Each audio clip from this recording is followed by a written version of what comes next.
ကျွန်မမိုက်ယူမလား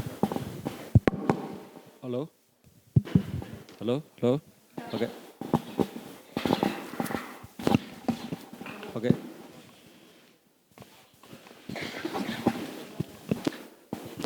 ကျွန်တော်တို့အခုနတင်ပြတဲ့ကိစ္စတွေကကျွန်တော်တို့စီဗီရင်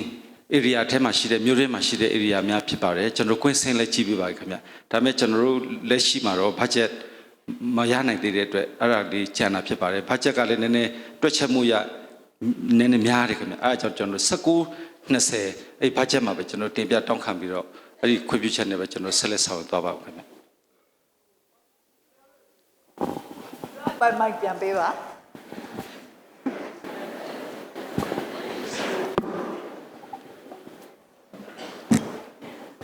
ပြောဆိုတာ19-20 budget ထဲမှာလိုအပ်တဲ့ငွေတောင်းလို့ရလို့ရှိရင်လုပ်ပေးမယ်ဆိုတဲ့သဘောပါလားဟုတ်ကဲ့အဲ့လို့ရှိရင်ဒါအဲ့ရှင်းပါတယ်နော်အဲ့တော့ဒီတိုင်းပဲကျွန်မပြောပြရစီပြည်နယ်အစိုးရကတော့ပြောပါတယ်19-20 budget ထဲမှာတောင်းထားပါတယ်ဒီတောင်းလို့တဲ့ငွေရလို့ရှိရင်လုပ်ပေးပါမယ်လို့ပြောပါတယ်အဲ့ဒီတော့ဒီငွေရဖို့ဆိုလို့ရှိရင်ဘာလိုအပ်တယ်လဲဆိုတော့ဒါကျွန်မလည်းပြည်သူလူထုကိုနည်းနည်းသတိပေးတာပါပြည်တော်စုလွတ်တော်မှာရှိနေတယ်ကျမတို့ဒီဟက္ကာနဲ့ဆိုင်တဲ့ကိုယ်စားလှယ်တွေကပြောပေးနိုင်ရမယ်ကျမတို့အတွက်ဒီဟာတွေကအင်တာမအရေးကြီးပါတယ်ဒါကြောင့်မလို့ budget ထဲမှာတောင်းခံလို့ရှိရင်ပေးပါဆိုပြီးတော့ပြောပေးဖို့လေကိုယ့်ရဲ့ကိုယ်စားလှယ်တို့အလုပ်လုပ်ခိုင်းပါလို့ကျမအနေနဲ့ဆော်ချင်ပါတယ်ကိုယ်စားလှယ်တွေကိုမဲပေးထားတာအလုပ်လုပ်ဖို့မဲပေးထားတာနော်ဟိုတလား10သိန်းရဖို့မဲပေးထားတာမဟုတ်ဘူးနောက်တစ်ခုကလည်းနောက်တစ်ကိစ္စကတော့ line ပါရေလောင်တမမှာတောက်သုံးရေဖြည့်စည်းသွယ်ယူရရှိရေးဆောင်ရွက်ပေးပါရန်တဲ့အဲ့ဒီဟာလည်းဘာကြောင့်မလဲမသိဘူးပြည်နယ်အစိုးရဖြည့်ကြမယ်တဲ့ကဲပြည်နယ်အစိုးရဖြည့်ကြပါ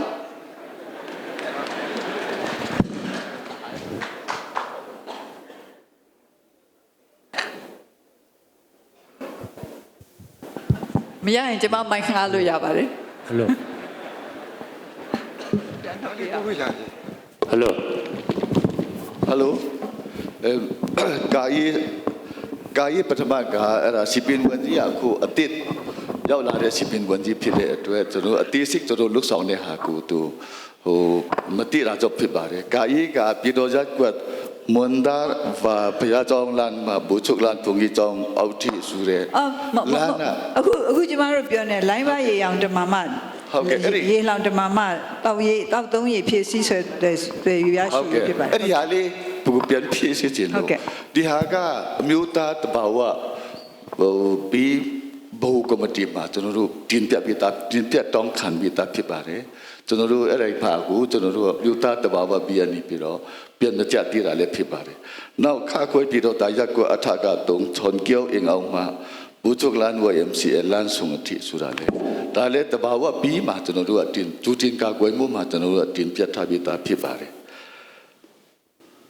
ဟုတ်ဒါစောစောတုန်းကမိကုန်းပြန်ဖြေတာပါဟုတ်ကဲ့မထွက်ကြပြည်သူတွေခေါင်းရှုပ်သွားမှာဆိုဟုတ်ကဲ့သူလွှဲကျွန်တော်တို့ကအခုဟိုအချက်လေးကိုတင်ပြချက်လေးကိုရောက်သွားပြီဒါပေမဲ့အခုတင်ပြချက်ဟုတ်တယ်တင်ပြချက်လေးကိုရောက်သွားပြီအခုဝကြီးချုပ်ကြီးဖြေနေတာတင်ပြချက်3ဖြစ်ပါတယ်ဟုတ်ကဲ့ဟိုအဲ့ဒီဟာကကျွန်တော်တို့ live ပါပဲ live လည်းပဲကျွန်တော်တို့ဒီစီပင်တာယာကနေပြီးတော့ပြည်နယ်အစိုးရကိုကျွန်တော်တို့ကတိုင်းထွာပြီးတော့ဒီအသေးစိတ်တိုင်းထွာပြီးတော့တွက်ချက်မှုနဲ့ပြည်နယ်အစိုးရကိုတင်ပြပါတယ်ပြည်နယ်အစိုးရကိုတင်ပြတဲ့အခါမှာကျွန်တော်လောလောဆယ်မှာကျွန်တော်တို့ဒီပြည်နယ် budget အနေနဲ့တော့စီပင်တာယာ budget အနေနဲ့တော့ကျွန်တော်တို့မှာဒီ budget ဇာတာချက်ကကျွန်တော်ကန်တက်ချက်ရှိတဲ့အတွက်ကျွန်တော်တို့ကန်တက်ချက်ထဲမှာဟိုမလုံလောက်တဲ့အတွက်လောလောဆယ်မှာလဲကျွန်တော်တို့ဟာခါ GP ရောဖလန် GP ရောထန်ဒလန် GP ရောကျွန်တော်တို့ဒီထန်ဒလန်မှာ 1.3 billion နောက်ဟိုဖလန်မှာလဲ5 billion နောက်ပြီးတော့ဒီဟာခါ GP မှာလဲကျွန်တော်တို့ 2.9 billion အဲ့လိုတုံးဆွဲပြီးတော့ကျွန်တော်ဆောင်ရွက်နေတဲ့ကာလဖြစ်တဲ့အတွက်ဟာခါ GP ရဲ့အတွက်ကျွန်တော်ပြည်နယ် budget နဲ့ရာထားလို့ကဟိုဘယ်လိုမှမဖြစ်နိုင်တော့ဘူးအဲ့လိုဖြစ်တဲ့ခါကျတော့ဆောင်ရွက်နေစေကျွန်တော်တို့အောင်မြင်မှုအပေါ်မှာပဲမူတည်ပြီးတော့ budget ဇာထားပြီးတ တင်ပြပါမယ်လို့ကျွန်တော် cabinet ကကျွန်တော်ဆုံးဖြတ်ထားတာဖြစ်ပါတယ်အဲ့ဒါကြောင့် budget ဇာထားမှုဟာကျွန်တော်တို့ပြည်ထောင်စုကိုတင်ပြတဲ့အခါမှာပြည်ထောင်စုရဲ့ကန့်သတ်ချက်ကကျွန်တော်တို့ချင်းပြည်နယ်မှာစီပင်သားရ budget မှာကျွန်တော်တို့ဟာမလုံလောက်လို့ကျွန်တော်တို့ဟာဒီဟာကိုချင်းပြည်နယ် cabinet ကနေပြီးတော့ဒါကျွန်တော်တို့ဒီလောလောဆယ်မှာဆောင်ရွက်နေတဲ့ကိစ္စအောင်မြင်မှုရှိမရှိဆိုတဲ့ကိစ္စမှာကျွန်တော်တို့နည်းနည်းနောက်တစ်မှာပဲ19-20မှာပဲစဉ်းစားမယ်လို့ကျွန်တော်တို့ဟာဟိုဇာတာချင်းဖြစ်ပါတယ်ပြီးတော့မတူပီကလည်းကြီးရှားတယ်မြင့်တက်ကလည်းကြီးလွတ်တယ်ဆိုလို့ပြည်နယ်အစိုးရအနေနဲ့တော့မြတ်မြတ်တတကျွန်တော်တို့ဘတ်ဂျက်ထဲမှာလုံလောက်တဲ့ငွေကြေးကိုယာထားတဲ့အခါမှာလွှတ်တော်နဲ့ပြည်နယ်အစိုးရနဲ့ကျွန်တော်တို့လိုအပ်ချက်တွေမှာဟိုဟာခါတမျိုးထဲမှာပဲဟိုဘီလီယံအများကြီးတုံးလို့အဲ့လိုတော့မရဘူးမြင့်တက်ပါလဲကြီးရလိုနေတယ်တော့မတူပီမှာလည်းအရေးတကြီးလိုနေတယ်တိတင်ကလည်းအရေးတကြီးလိုနေတယ်ဆိုတဲ့ခါကျတော့ဘတ်ဂျက်တင်ပြတဲ့ဟာကိုကျွန်တော်တို့ခဏလေးဆိုင်ပြီးတော့ကျွန်တော်တို့ခဏလေးဆိုင်ထားပြီးတော့ပြည်နယ်မှာဆောင်ရွက်နေတဲ့ဟာခါကြီးပြည်ကြီးကိုကျွန်တော်တို့က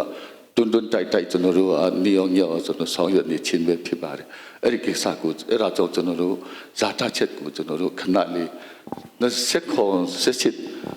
ကူမှာမဇာထားနိုင်သေးတာဖြစ်တဲ့အကြောင်းကျွန်တော်တင်ပြလိုပါတယ်ဟိုဝကြီးရကြီးကျွန်မကဘာသာပြန်ပေးရမလို့ဖြစ်နေပြီအဲ့တော့ကျွန်မပြည်သူလူထုကိုဘာသာပြန်ပေးပါမယ်အခြေရပါလဲဆိုတော့အခုဘတ်ဂျက်ကမလုံလောက်ပါဘူးဒါပြည်နယ်ဆိုတာလည်းဒါမဲ့မှတ်ပါတယ်ပြည်နယ်အစိုးရဆိုတာဟာကတမျိုးတွေအတွက်လည်းမဟုတ်ပါဘူးမြောက်ပိုင်းအတွက်တင်လည်းမဟုတ်ပါဘူးချင်းပြည်နယ်တစ်ခုလုံးအတွက်ဖြစ်ပါတယ်ဒါကြောင့်မလို့ချင်းပြည်နယ်တစ်ခုလုံးအတွက်တာဝန်ယူရတဲ့အစိုးရမလို့ဒီမျှမျှတတအားလုံးအတွက်လုပ်ပေးရတဲ့အခါကျတော့အခုအချိန်မှာဆိုလို့ရှိရင်ဒီ19 budget ထဲမှာဆိုလို့ရှိရင်တော့ဟာကအတွက်လုပ်ဖို့ပိုက်ဆံအလုံးလောက်မရှိလို့19-20ထဲမှာထည့်ပြီးတော့တောင်းပါမယ်19-20ထဲမှာထည့်ပြီးတောင်းပြီးတော့မှတခြားဒီချင်းပြည်နယ်တွေကဒေသတွေနဲ့ညီမျှမျှဟာကဒေသအတွက်လည်းလုပ်ပေးပါမယ်လို့ပြောတာဖြစ်ပါတယ်သဘောပေါက်ပါတယ်နော်မြန်မာတော့လေနည်းနည်းပါရှင်းလေးဒီအစိုးရအဖွဲ့နဲ့ပြည်သူတွေစကားပြောရင်ကောင်းနိုင်မယ်ပို့ပြီးတော့လည်းထိတွေ့မှုရှိရင်ကောင်းနိုင်မယ်လို့ကျွန်မအနေနဲ့ကြံပြုချင်ပါတယ်ဒီပြည့်ငါအများပြည်သူသုံးယဉ်ကျေးမှုကွင်းနဲ့အဆင့်မြင့်ပြည်သူစည်းအဖြစ်ဟာကမျိုးတဲ့ဥရာမုံကွင်းနဲ့ဘေးပဝင်းကျင်ရှိမြေ9ဧကအားပြည်သူရင်ပြင်အဖြစ်အကောင့်ထဲပေါ်ဆောင်ရွက်ပေးပါရကိစ္စတဲ့ဒါလည်းပြည်နယ်အစိုးရဖြေပါမယ်တဲ့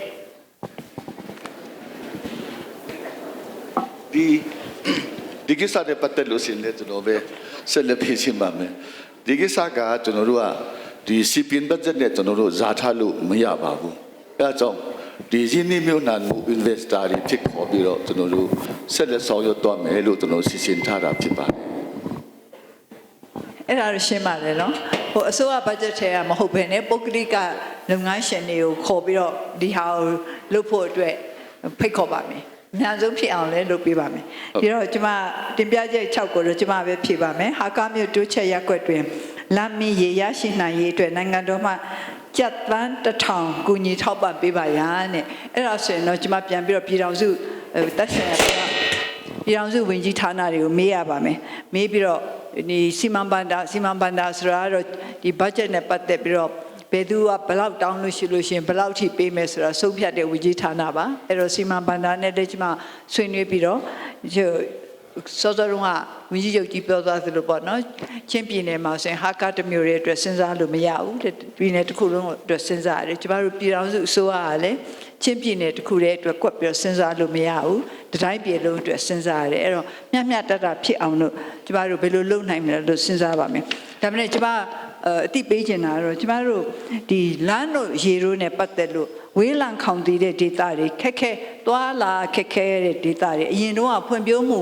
နဲ့ပတ်သက်ပြီးတော့နည်းနည်းတိတ်ပြီးတော့ဂယုတစိုက်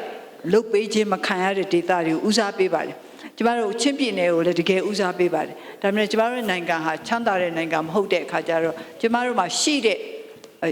အရင်းအမြစ်တွေနဲ့တတ်နိုင်သမျှထိထိရောက်ရောက်ကျမတို့လုပ်နေပါတယ်ပို့ပြီးတော့တစ်နှစ်နဲ့တစ်နှစ်တိုးပြီးတော့ပေးနိုင်မယ်လို့လည်းကျမတို့ယုံကြည်ပါတယ်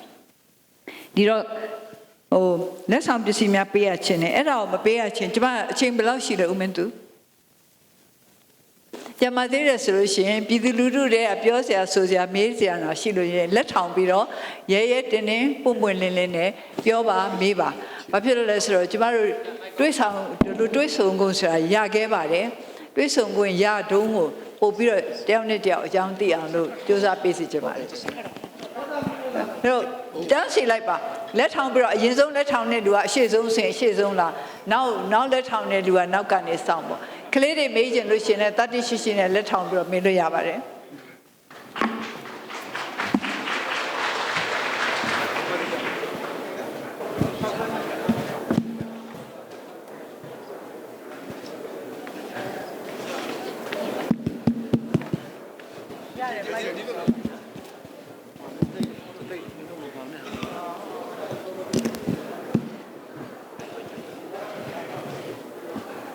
ကျွန်တော်တင်ပြချင်တာကကျွန်တော်အကုန်လုံးယူတယ်ပါလေကျွန်တော်တင်ပြချင်တာကဒီမှာကျွန်တော်ချင်းပြည်နယ်မှာမေပိုင်ရှင်တွေရှိပါတယ်အဲ့ဒါကြောင့်ကျွန်တော်ဘုဖွားတွေကအင်္ဂလိပ်မတိုင်မြန်လေအချို့ကိုအုပ်ချုပ်ပါတယ်။နောက်အင်္ဂလိပ်ကလည်းချင်းစစ်ပေးပြီးတော့ဒီပေါင်း60ဆိုအုပ်ချုပ်ပါတယ်။အဲ့ဒါအခုဒီမိုကရေစီဖြစ်တော့ဒီမေပိုင်ရှင်ကမေခွန်းတော့အနေချင်းရတင်တယ်လားမရတင်တယ်လားအဲ့ဒါကျွန်တော်မေးချင်ပါတယ်ကျွန်တော်ချပါမမေးစရာမရှိဘူးနိုင်ငံကြီးမှာလည်းအများကျွန်တော်ကြိုးစားပါတယ်ဥစားပွဲမေးလေကြည့်ပါတယ်ကျမဟုတ်မြေပိုင်ရှင်ကမြေခွန်ရတယ်လို့ပြောတာပါလားဘယ်ကျမသိနေမရှင်းလို့နည်းနည်းလေးရှင်းပြပေးပါလား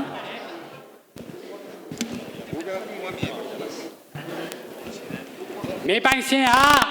မေခွန်းကိုရတင်တယ်လားမရတင်တယ်လားမြေပိုင်ရှင်ကမြေခွန်းကိုမေခွန်းကိုမြေပိုင်ရှင်ကသူ့ရဲ့ပိုင်တဲ့မြေဆိုလို့ရှိရင်သူတခြားလူကိုငှားထားရင်တော့မြေကားကတော့ရအောင်မှာပေါ့ဒါပေမဲ့ဥစားသူပိုင်ဆိုင်ပြီးတော့သူငှားရမ်းထားတဲ့မြေမဟုတ်လို့ရှိရင်တော့သူမရဘူးပေါ့ဟိုးအရင်တုန်းကသူဘိုးဘွားတွေပိုင်ခဲ့ပေမဲ့လည်းအခုသူဥပဒေအရသူမပိုင်ဘူးဆိုလို့ရှိရင်တော့သူမြေကွန်ကိုရနိုင်တဲ့အခြေအနေမရှိပါဘူးဟုတ်ကဲ့ကျွန်တော်ဒီအင်္ဂလိပ်စာအင်္ဂလိပ်စာကျွန်းမှာအများကြီးထားပါတယ်ဟောမှာလည်းစိတ်နဲ့ရှိမှာလည်းအဒီစာအုပ်တွေရှိပါတယ်ဟုတ်ကဲ့ကျမတို့ပြည်နယ်အစိုးရကိုအဲ့ဒီစာအုပ်တွေလေ့လာဖို့ပြောလိုက်ပါမယ်ကျွန်တော်ဝန်တော်ပါတယ်ဟုတ်ကဲ့ပြည်နယ်အစိုးရလေ့လာပါလေးစားပါတော့နိုင်တော်ရဲ့အတန်ပေးခံပုဂ္ဂိုလ်တကွဒီကောင်းဆောင်ကြီးအားလုံးကိုမင်္ဂလာပါလို့နှုတ်ခွန်းဆက်သက်ချင်ပါတယ်ကျွန်တော်နာမည်ကတော့စလိုက်ဗန်ဘွေးလင်ဖြစ်ပါတယ်ကျွန်တော်မေခုမေးချင်တာရေတောင်းဆိုချင်တာလေးခုလို့ရှိပါတယ်မြတ်ကြီးထဲကပေါ့ချင်းကျွန်တော်တို့သိတာကအဂရိလိုက်စားမှုတက်ဖေးကော်မရှင်ကနေပြည်တော်မှာပဲရှိတဲ့ခါကျတော့ကျွန်တော်တို့ဒီအောက်ခြေရပြည်သူတွေအနေနဲ့နေပြည်တော်ထိသွားပြီးတော့တိုင်ဖို့ကမဖြစ်နိုင်တဲ့ခါကျတော့ချင်းပြည်နယ်မှာပြည်နယ်အဆင့်တော့မဟုတ်မြို့နယ်အဆင့်ထိအဲ့ဒီကော်မရှင်တွေကိုဖွဲ့စည်းပေးဖို့စီစဉ်ရှိသလားဆိုတာကိုတခုဒုတိယတစ်ခုကကျွန်တော်တို့ဟာခါ GP လောက်ကန်အတွက်တီမီဒမ်ကို7 billion 11.6 လို့တုံးပြီးတော့ခုချင်းတီကျွန်တော်မရသေးတာကိုဘာကြောင့်မရသေးတယ်လဲတော့မဟုတ်ဒီ society commission တို့ဘာလို့ဖွဲ့ပြီးတော့ဒါလုပ်ပေးစေချင်တယ်အဲ့ဒါတောင်းဆိုချင်တာပေါ့နော်နံပါတ်3ခုကကျွန်တော်တို့ဒီနိုင်ငံတော်လူကြီးတွေအနေနဲ့ဒီခက်ဆက်ပေါ့ကျွန်တော်တို့ဒီချင်းပြည်နယ်ခရီးရန်ဖြစ်တဲ့အတွက်ဒီလူမျိုးတနည်းတွေနဲ့မှာလူကြီးခစ်စီမဟုတ်ဘဲနဲ့တခြားနေ့ရက်တွေမှာနောက်ဆိုတော့စဉ်းစားပေးဖို့ကိုကျွန်တော်တောင်းဆိုချင်ပါတယ်ပြီးတော့နံပါတ်4မှာကျတော့ကျွန်တော်တို့ဖွဲ့စည်းပုံအခြေခံဥပဒေပြင်ဆင်ရေးဟာကျွန်တော်ဒီကျွန်တော်တို့အစိုးရအခုတက်လာတဲ့အစိုးရရဲ့ဆောင်ပုတ်တစ်ခုလိုဖြစ်လာတယ်ဒါပေမဲ့ခုချင်းတီကျွန်တော်တို့ထွက်တော်မှာဘာတိုင်မှမကြားရလို့ဒီဟာအခြေအနေဘယ်လိုရှိသလဲဆိုတာကိုလည်းတစ်ချက်သိချင်လို့ပါကျေးဇူးတင်ပါတယ်ဟုတ်ကျမတို့တတိယဟာနည်းနည်းကျမသိနားမလဲလို့ပြန်ပြီးတော့ပြောလို့ရမလားကျွန်တော်တို့ချင်းပြည်နယ်ဟာဖြတ်ရီဘူးရဖြစ် များသောအားဖြင့်ခရစ်ယာန်ဆိုတဲ့ခါကျတော့ Sunday ဟာကျွန်တော်တို့အတွက်အမှန်တမ်းဖျားရှိခိုးတဲ့နေ့ဖြစ်ပါတယ်ဒါပေမဲ့လူကြီးတွေလာတဲ့ခါကျတော့ဒီလူကြီးတွေ Sunday မလာဘူးလို့ပြောတာလားဟုတ်တယ်ကျွန်တော်ကလည်း Sunday မှာအားလို့ Sunday မှာလာတာတကယ်ဆိုရင်အမှန်ဆိုရင်ကျွန်မလည်း Sunday မလာချင်ဘူးကျွန်မပုံမှန်နေပြောရမယ်ဆိုရင်ကျွန်မဒီအလုံးနဲ့သွားတဲ့ဒီခရီးတွေကိုစနေတနင်္ဂနွေမှာကျွန်မမသွားချင်ဘူးဘာလို့ဆိုကျွန်မအနားမရတော့ဘူးစနေတနင်္ဂနွေမှာအလုပ်လုပ်ရတဲ့သဘောရှိပါတယ်အဲ့တော့ကျွန်မတို့ Sunday မှာလာတဲ့အတွက်တောင်းပန်ပါတယ်ကျွန်မတို့လည်းဒီခရီးရများအတွက်အနှောက်အယှက်မဖြစ်စေချင်ပါဘူးဒါပေမဲ့ကျွန်မတို့ကလည်းတခြားအစီအစဉ်တွေနဲ့တခြားလုပ်ငန်းတွေနဲ့ညှိပြီးတော့လုပ်ရလို့အဲ့ဒါလိုဖြစ်တာပါနောက်ပြီးတော့တောင်းပန်ပါတယ်နောက်ကြလို့ရှိရင်သတိပြုပြီးတော့ Sunday မှာမလာပါဘူးကြားပါကျွန်တော်တို့ခီးစင်တွေကိုစီစဉ်တဲ့လူတွေကြားပါတယ်နော် Sunday ဆိုရင်ခီးမထွက်သေးဘူးကျွန်မလည်းမထွက်ချင်ဘူးခုနပြောသားတဲ့ထဲမှာဆိုလို့ရှိရင်ဒီဘာဖြစ်လို့ဒီပန်းတစ်ထောင်ဘီလီယံတစ်ထောင်မပေးနိုင်လဲလို့မေးတာရိုးရိုးပဲပေးရမယ်ကျွန်တော်တို့နိုင်ငံမချမ်းသာသေးလို့ပါချမ်းသာတဲ့အခါကြလို့ရှိရင်ကျွန်တော်တို့အနေနဲ့ကျွန်တော်တို့ပေးချင်တာပေါ့မပေးချင်မရှိပါမလားမဟုတ်ဘူးတစ်ချက်လုံးမမေစုအဲ့ဒါနည်းနည်းနာကြလွေးသွားတယ်ထင်တယ်ကျွန်တော်တို့ချက်ဘီလီယံ 11.6 ဘီလီယံပေးထားပြီးတော့ခုတီမီဂျီပေးကြီးကိုလောက်ထားတယ်ဒါပေမဲ့အခုချင်းထိကျွန်တော်တို့မပြီးသေးဘူး2014-15နဲ့အခုချင်းထိမပြီးနိုင်သေးဘူးအဲ့ဒါကိုဘာဖြစ်လို့မပြီးနိုင်တာလဲဘာဖြစ်လို့မပြီးနိုင်တာဟုတ်ကဲ့ကျွန်မမေးလိုက်ပါမယ်သက်ဆိုင်ရာဌာနကိုဘာဖြစ်လို့တော့ကြာနေလဲဆိုတာနောက်အဂရိလိုက်စားမှုနဲ့ပတ်သက်လို့ပထမမေးခွန်းပေါ့နော်အဂရိလိုက်စားမှုနဲ့ပတ်သက်လို့ကတော့ကျွန်မတို့နံပါတ်1ကရိုးရိုးလေးပြောရမယ်ဆိုလို့ရှိရင်ကျွန်မတို့ရဲ့ပြည်သူပြည်သားတွေဘယ်မှာပဲနေတိုင်လို့ရပါတယ်စားနဲ့တိုင်လို့ရပါတယ်နောက်တစ်ခုကလည်းကျွန်မတို့တိုင်းပြည်လုံးမှာလည်းဒီအဂရိလိုက်စားမှုကော်မရှင်ကအဖွဲ့ခွဲလေးတွေဖွင့်ကျင်ပါတယ်ဒါပေမဲ့ဒါလည်းဗန္ဒာငွေနဲ့ဆိုင်ပါတယ်ဒီအဖွဲ့ခွဲတစ်ခုရုံးတစ်ခုဖွင့်နေဆိုတာဟာပေါ့တန်ကိစ္စမဟုတ်ပါဘူးဒါပေမဲ့ရုံးရှိဖို့မလိုပါဘူးတိုင်နေဆိုတာစာရေးပြီးတိုင်လို့ရပါတယ်နေပြည်တော်ကအဂရိလိုက်စားမှုကော်မရှင်ကိုစာနဲ့ရေးပြီးတော့ဘယ်လိုအဂရိလိုက်စားမှုများရှိနေပါတယ်ဆိုတာကိုအဲ့ဒါကိုတိုင်လို့ရပါတယ်နောက်တစ်ခုနောက်ဆုံးမေးသွားတာတစ်ခုရှိပါသေးတယ်ဖွဲ့စည်းပုံအခြေခံဥပဒေပြင်ဆင်အဲ့ဖွဲ့စည်းပုံအခြေခံဥပဒေအရေးကြီးရဲ့ကိစ္စပါကျွန်မမေ့ကြောင်ဆောင်တာမဟုတ်ပါဘူးဒီကဲပဲနည်းနည်းတခြားဟာစဉ်းစားလို့မရတော့ပါဖွဲ့စည်းပုံအခြေခံဥပဒေအပြုပြင်ပြောင်းလဲဖို့ဆိုတာကျွန်မတို့အစိုးရကနေပြီးတော့တကယ်ပဲအင်တာမလုတ်ချင်တဲ့ကိစ္စလည်းရှိတယ်လုတ်ဖို့လည်းအစီအစဉ်တွေရှိပါတယ်အဲ့ဒါနည်းနည်းလေးတော့သိခံပြီးတော့စောင့်ပြီးတော့နားထောင်ပါနောက်ပြီးတော့ကျွန်မတို့ဖွဲ့စည်းပုံအခြေခံပြင်ဆင်ရေးလုပ်ငန်းတွေလုပ်တဲ့အခါကြားလို့ရှိရင်တော့ကျွန်တော်တို့ပြည်သူပြည်သားတွေကဝိုင်းပြီးတော့ပံပိုးထောက်ခံပေးကြပါလို့ကျွန်တော်ဒီနေရာနေပြီးတော့မေတ္တာရပ်ခံချင်ပါတယ်ဟယ်လိုကျွန်တော်နာမည်ကတော့ဦးသိန်းမှုဖြစ်ပါတယ်နောက်ပြီးတော့ကျွန်တော်ကတော့ဟာခါမြို့ပေါ်ရေးတိကျကွက်ကပါကျွန်တော်တင်ပြချင်တာတော့အခုကျွန်တော်တို့နိုင်ငံတော်ကနေအလေးစားဆုံးဖြစ်တဲ့နိုင်ငံတော်အတိုင်းပြည်ခံရောက်လာတဲ့အခါမှာကျွန်တော်တို့ကအများကြီးဝမ်းသာပါတယ်ကျွန်တော်တို့လူချင်းတာဒီစိတ်မရှိတဲ့အဒီကိုလည်းတင်ပြခွင့်ရတဲ့အတွက်ကြောင့်အများကြီးဝမ်းသာဆုံးဖြစ်ပါတယ်ပထမတင်ပြချင်တာကတော့ကျွန်တော်တို့ပြည်သူလူထုအားလုံးရဲ့ညှို့မှန်းချက်ဖြစ်တဲ့ကျွန်တော်တို့အများအပြားတိုင်းသားတောင်ပေါ်သားတွေကလူအစုံဖြစ်တဲ့ Federal ပြည်ထောင်စုရဖို့အတွက်ဟာကျွန်တော်တို့အစိုးရကသူစားနေတော့ဖြစ်ပေမဲ့ကျွန်တော်တို့ကအမြန်ဆုံးရချင်လို့ရဘူးနီလန်ဟာဝေးတဲ့တလားဆိုတာကို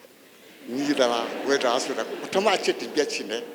ဒုတိယချက်ကတော့အဲ့ဒီ Federal ကိုရတဲ့ခါမှာကျွန်တော်တို့နိုင်ငံတော်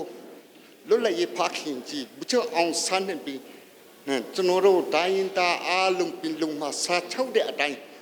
ကျွန်တော်တို့အဲ့ဒီအတိုင်း Federal ရရင်ကိုအဲ့ဒီဆုံးဖြစ်တဲ့အတိုင်းဆောင်ရွက်မလာဘူးအခြေအနေရှိတဲ့ဆိုတာကိုကျွန်တော်တို့ပြည်သူလူထုအားလုံးကညှို့မှန်းနေတဲ့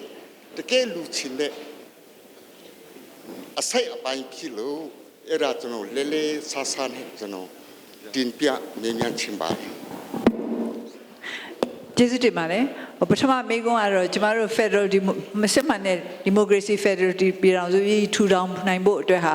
နီးလေးလားဝေးလားဆိုတာမေးတာပါအဲ့တော့ဘယ်လောက်နီးတယ်ဘယ်လောက်ဝေးတယ်ဆိုတာကျမတို့အားလုံးရဲ့ကြိုးပမ်းဆောင်ရွက်မှုပေါ်မှာတည်ပါတယ်ကျမတို့ရဲ့ညီညွတ်မှုကျမတို့ Federal Democracy ပြည်ထောင်စုရဖို့ဆိုတာကျမတို့နိုင်ငံမှာငြိမ်းချမ်းရေးလည်းလိုအပ်တယ်ငြိမ်းချမ်းရေးမရှိဘဲနဲ့အဲ့ဒီ Federal Democracy ပြည်ထောင်စုအထိပန်းတိုင်အထိအပြည့်အဝရောက်သွားဖို့ဆိုတာအင်မတန်မှခက်ပါလိမ့်မယ်ဒါကြောင့်မလို့ကျမတို့ကနေပြီးတော့ငြိမ်းချမ်းရေးရအောင်လဲအင်မတန်မှစူးစမ်းနေတာပါတည်ငြိမ်မှုရှိအောင်လဲအင်မတန်မှစူးစမ်းနေတာပါဒီတော့ကျမတို့ရဲ့ကြိုးပမ်းချက်တွေမှာပြည်သူတွေကနေပြီးတော့ဝိုင်းပြီးတော့ကူညီဖို့လိုပါတယ်စောစောကမိကွန်းရှင်ပြောသွားသလိုပေါ့နော်ကျမတို့ကဖွဲ့စည်းပုံအခြေခံဥပဒေကိုပြုပြင်ပြောင်းလဲမယ်ဆိုတာဘယ်လောက်ထိမလုပ်သေးဘူးလားမလုပ်သေးဘူးဆိုတာမဟုတ်ပါဘူးကျမတို့တစ်ချိန်လုံးလုပ်နေပါတယ်တစ်ချိန်လုံးလုပ်နေဆိုတော့လုပ်ပုံလုပ်နည်းဆိုတာအမျိုးမျိုးရှိပါတယ်နောက်ပြီးတော့လည်းတစ်ဆင့်ချင်းကျမတို့လုံသမျှကိုလည်းပြည်သူကိုချပြမှာပါအစိုးဒီမိုကရေစီအစိုးရဆိုတော့ဘယ်တော့မှပုံရှိုးကွယ်ရှိုးဒီလိုကိစ္စတွေလုပ်တာမဟုတ်ပါဘူးအဲ့တော့ Federal Democracy ပြည်ထောင်စုထူထောင်နိုင်ဖို့အတွက်အများထူထောင်နိုင်ဖို့အတွက်ဝေးကြီးမဟုတ်ဘဲနဲ့နီးလေးရှိနေဖို့အတွက်ဝိုင်းပြီးတော့ကူညီကြပါလို့ကျမအနေနဲ့မေတ္တာရပ်ခံချင်ပါတယ်နောက်ပြီးတော့ကျမတို့ကဖေတို့ကနေပြီးတော့ပေါ့နော်ဖေတို့နဲ့ဟို1949ခုနှစ်ကနေပြီးတော့ဆွေးနွေးတိုင်ပင်ခဲ့ပြီးတော့ဥတီခဲ့တဲ့ Federal ပြည်ထောင်စုမျိုးဖြစ်ပါလားလို့မေးပါတယ်ဒီဟာကတော့ကျမတယောက်တည်းဖြေနိုင်တဲ့အဖြေမဟုတ်ပါဘူးကျမတို့ရဲ့နိုင်ငံမှာဆိုရင်တိုင်းသားလူမျိုးစုပေါင်းစုရှိတယ်နောက်1949ခုတုန်းကဆိုရင်ကျမတို့ကပင်လုံသဘောတူညီချက်ပေါ်မှာအခြေခံတဲ့ Federal ပြည်ထောင်စုမျိုးကိုတချို့ကပြောတာပါသို့တော်ကြားတယ်တချို့တိုင်းသားတွေကဒီပင်လုံစာချုပ်ကိုလက်မှတ်ထိုးတဲ့အထက်မှာသူတို့မပါပါဘူးဆိုပြီးပြောတာဒါလည်းအမှန်တိုင်းပါပဲဒါကြောင့်မလို့အခုကျမတို့က21ရာစုပင်လုံဆိုပြီးတော့ပြောတာဟာဘာဖြစ်လို့လဲဆိုတော့ကျမတို့ Democracy Federal ပြည်ထောင်စုထူထောင်မှုစ조사တဲ့နေရာမှာပင်လုံအစာချုပ်ကိုကျမတို့ကအဓိကထားတာမဟုတ်ဘဲနဲ့ပင်လုံစိတ်ဓာတ်ကိုအဓိကထားတာဖြစ်ပါတယ်ပင်လုံစာချုပ်ကြတော့လက်ခံတဲ့သူလည်းရှိတယ်လက်မခံတဲ့လူရှိတယ်ပင်လုံစိတ်ဓာတ်ကတော့ပြည်ထောင်စုသားမှန်လို့ရှိရင်လက်မခံဆိုင်တာအကြောင်းဘာမှမရှိဘူးလို့ကျမထင်ပါတယ်ပင်လုံစိတ်ဓာတ်လို့ကျမပြောလို့တာဟာကျမတို့တိုင်းရင်းသားများအားလုံးကျမတိုင်းရင်းသားလို့ဆိုရင်ဗမာတွေပါကိုထည့်ပြောတာပါဗမာတွေကလည်းတိုင်းရင်းသားတစုပါပဲအများစုဖြစ်တဲ့တိုင်းရင်းသားစုပေါ့နော်ကျမတို့တိုင်းရင်းသားတွေအားလုံးပူးပေါင်းဆောင်ရွက်ခြင်းဟာပူးပေါင်းဆောင်ရွက်မှုမရှိခြင်းနဲ့ပို့ပြီးတော့ကိုလိုချင်တဲ့ပန်းတိုင်ကိုထိထိရောက်မြန်ဆန်ရောက်နိုင်မယ်ဆိုတဲ့ယုံကြည်ချက်ဟာပင်လုံစိတ်ဓာတ်ပါပဲအဲ့တော့ကျမတို့အခု Democracy Federal ပြည်ထောင်စုကိုထူထောင်တဲ့နေရာမှာလဲကျမတို့တိုင်းရင်းသားအားလုံးစုပေါင်းပြီးတော့ဆွေးနွေးညှိနှိုင်းတိုင်ပင်ပြီးတော့ကျမတို့ထူထောင်ရမှာပါဘယ်လို Federal ပြည်ထောင်စုမျိုးဖြစ်စေခြင်းလဲ1948ခုနှစ်ကဘာကြီးနဲ့အခု2019ခုနှစ်ကဘာကြီးနဲ့မတူတော့ပါဘူးအဲ့တော့အခုခေတ်ကဘာကြီးနဲ့ကိုက်ညီတဲ့21ရာစုနှစ်နဲ့ကိုက်ညီတဲ့ Democracy Federal ပြည်ထောင်စုတစ်ခုထူထောင်ဖို့ဆိုရင်ကျမတို့ပြည်သူပြည်သားများအားလုံးဝိုင်းဝန်းပြီးတော့ဆွေးနွေးရမယ်ညှိနှိုင်းရမယ်တိုင်ပင်ရမယ်အဲ့တော့ဒီအချိန်မှာကျမတို့ရဲ့ပင်လုံတတိယ21ရာစုနှစ်ပင်လုံညီလာခံစည်းဝေးတွေထဲမှာဒီခမတွေကတာမန်ပြည်သူပြည်သားတွေကမပါပေမဲ့လည်းပြည်သူပြည်သားတယောက်ချင်းရဲ့ဂန္ဓာအရေးကြီးပါတယ်ကျမကအမြဲပြောပါတယ်ငြိမ်းချမ်းရေးအတွက်ဆွေးနွေးဖို့လာတဲ့လူတွေဟာပေးဖို့လဲလိုတယ်ယူဖို့ဆိုရစိတ်ဓာတ်ကြီးနေပဲမလာပါနဲ့စောစောကကျွန်တော်ပြောသလိုပေါ့နော်ပေးခြင်းနဲ့စိတ်နဲ့ယူခြင်းနဲ့စိတ်ငါတို့လိုချင်တာရမှဆိုတဲ့စိတ်နဲ့ဒီလိုညီလာခံမျိုးကိုလာလို့မဖြစ်ဘူးငါတို့လည်းပေးစရာတွေရှိတယ်ပေးနိုင်တာကိုဂုဏ်ယူပါရအောင်ယူနိုင်တာကိုဂုဏ်ယူပါနဲ့ဆိုတော့ကျွန်မပြောပါတယ်နောက်ပြီးတော့လည်းညှိနှိုင်းတိုင်ပင်ဆွေးနွေးတယ်ဆိုတာဟာအဖြေတစ်ခုရှာတဲ့အခါမှာငါလိုချင်တာ100ရာခိုင်နှုန်းရမှဆိုတဲ့စိတ်ဓာတ်နဲ့လုပ်လို့မဖြစ်ဘူးလူလောကကြီးဟာဒီလိုမဟုတ်ဘူးဘယ်သူမှကိုလိုချင်တာ100ရာခိုင်နှုန်းမရနိုင်ဘူးနောက်ပြီးတော့လည်းဘယ်သူမှဒီလောကကြီးမှာတန်ရာတန်ကြေးမပေးဘဲနဲ့ဘာမှမရနိုင်ဘူးတနည်းမျိုးဟုတ်တဲ့အင်းကြီးနဲ့တော့ပေးဆက်ရတာဒါအလကားရတဲ့လောကကြီးမဟုတ်ဘူးဒါကြောင့်ကျမတို့အားလုံးဟာတာဝန်သိတဲ့စိတ်နဲ့ဒီ Federal Democracy ပြည်ထောင်စုထူထောင်ဖို့ဝိုင်းဝန်းပြီးတော့ညီညာလုပ်ဖို့လိုပါတယ်ကျမတို့အစိုးရရဲ့ငြိမ်းချမ်းရေးအတွက်ကြိုးပမ်းမှုတွေကိုထောက်ခံကြပါအားပေးကြပါပံ့ပိုးပေးကြပါကူညီကြပါပြည်သူလူထုနဲ့ထောက်ခံမှုပြည်သူလူထုရဲ့ထောက်ခံမှုနဲ့သာကျမတို့NLD ပါတီကရပ်တည်ခဲ့ပြီးတော့အခုအစိုးရတာဝန်ကိုယူနိုင်တာဖြစ်ပါတယ်ဆက်ပြီးတော့လည်းကျမတို့နောက်လှုပ်သွားတဲ့ကိစ္စမှန်တယ်မှာပြည်သူလူထုရဲ့ထောက်ခံပါမှုရှိမှအောင်မြင်မယ်ဆိုတာလည်းကျမအလေးနဲ့ယုံကြည်ပါတယ်ဒါကြောင့်မလို့ကူညီကြပါလို့ကျမအနေနဲ့မေတ္တာရပ်ခံရင်လည်းညီကုန်းချုပ်ပါတယ်ကျေးဇူးတင်ပါတယ်စီစဉ်ရနိုင်ငံတော်၏အတိုင်ပင်ခံပုဂ္ဂိုလ်က ဟာခါမြို့ပြည်သူလူထုထံလက်ဆောင်ပစ္စည်းများပေးအပ်ပေးပါရန်ကာရဝတရားရှိထား၍လေးစားစွာတင်ပြအပ်ပါရရှင်လက်ဆောင်ပစ္စည်းလက်ခံပေးပါရန်မြို့မိမြို့ဖဦးရခမ်အားလေးစားစွာဖိတ်ခေါ်အပ်ပါရရှင်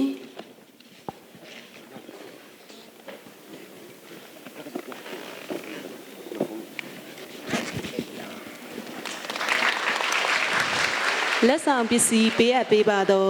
နိုင်ငံတော်၏အတိုင်ပင်ခံပုဂ္ဂိုလ်အားအထူးပင်ကျေးဇူးဥပကာယတင်ရှိပါရရှင်ဆက်လက်၍အစီအစဉ်အရနိုင်ငံတော်၏အတိုင်ပင်ခံပုဂ္ဂိုလ်ကနှီးကုန်းချုပ်အမှားစကားပြောကြားပေးပါရန်ရိုသေလေးစားစွာဖြင့်တင်ပြအပ်ပါရရှင်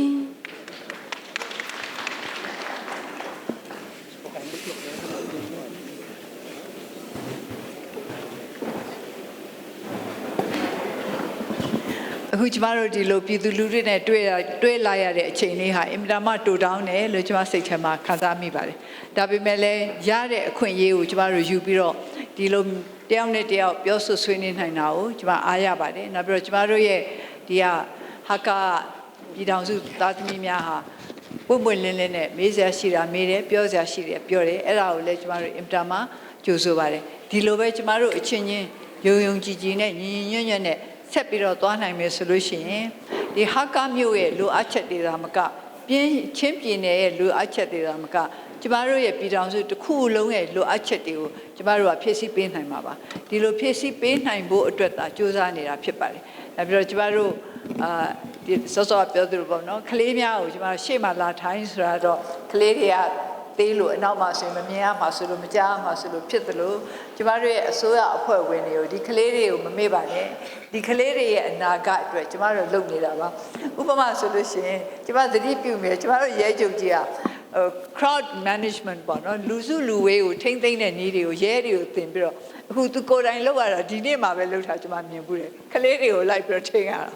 အဲ့ဒါဟာအစိုးရအဖွဲ့ဝင်များအတွက်အင်မတန်ကောင်းတဲ့လုပ်ငန်းတွေဖြစ်ပါတယ်ဒီလိုပဲကျမတို့ဆက်ပြီးတော့ကျမတို့ရဲ့ပြည်သူပြည်သားတွေရဲ့တာဝန်ကိုထမ်းဆောင်ပေးကြပါတယ်ပြည်သူပြည်သားတွေအတွက်